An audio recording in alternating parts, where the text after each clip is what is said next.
ಆದಿಯಲ್ಲಿ ದೇವರು ಆಕಾಶವನ್ನು ಭೂಮಿಯನ್ನು ಉಂಟು ಮಾಡಿದನು. ಭೂಮಿಯು ಕ್ರಮವಿಲ್ಲದೆಯೂ ಬರಿದಾಗಿಯೂ ಇತ್ತು. ಆದಿ ಸಾಗರದ ಮೇಲೆ ಕತ್ತಲಿತ್ತು. ದೇವರಾತ್ಮವು ಜಲಸಮೂಹಗಳ ಮೇಲೆ ಚಲಿಸುತ್ತಿತ್ತು. ಆಗ ದೇವರು ಬೆಳಕಾಗಲಿ ಅನ್ನಲು ಬೆಳಕಾಯಿತು. ದೇವರು ಬೆಳಕನ್ನು ಕತ್ತಲೆಯನ್ನು ಬೇರೆ ಬೇರೆ ಮಾಡಿ ಬೆಳಕಿಗೆ ಹಗಲೆಂದು ಕತ್ತಲೆಗೆ ಇರುಳೆಂದು ಹೆಸರಿಟ್ಟನು. ಅದು ಮೊದಲನೆಯ ದಿನವಾಯಿತು.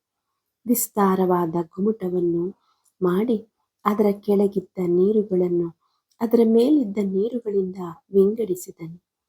ದೇವರು ಗುಮ್ಮಟಕ್ಕೆ ಆಕಾಶವೆಂದು ಹೆಸರಿಟ್ಟನು. ಆಗ ಎರಡನೇ ದಿನವಾಯಿತು.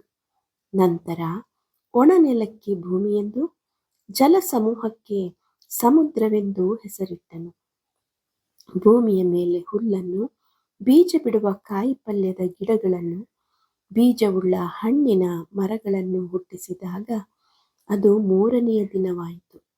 ದೇವರು ಹಗಲನ್ನು ಆಳುವುದಕ್ಕೆ ಸೂರ್ಯನನ್ನು, ഇരുಳನ್ನು ಆಳುವುದಕ್ಕೆ ಚಂದ್ರನನ್ನು ಉಂಟು ಮಾಡಿ ನಕ್ಷತ್ರಗಳನ್ನು ಸಹ ಉಂಟು ಮಾಡಿದನು.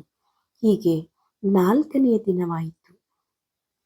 ನಂತರದಲ್ಲಿ ದೇವರು ನೀರಿನಲ್ಲಿ ಸಕಲ ವಿಧವಾದ ಜೀವಿಗಳನ್ನು, ಮಹಾ ಜಲಚರಗಳನ್ನು, ಅಂತರಿಕ್ಷದಲ್ಲಿ ಹಾರಾಡುವ ಪಕ್ಷಿಗಳನ್ನು ಉಂಟು ಮಾಡಿ ಅವುಗಳನ್ನು ಆಶೀರ್ವದಿಸಿದನು. ಹೀಗೆ ಐದನೆಯ ದಿನವಾಯಿತು. ಮತ್ತು ದೇವರು ಭೂಮಿಯಿಂದ ಜೀವಜಂತುಗಳನ್ನು ಉಂಟು ಮಾಡಿದನು.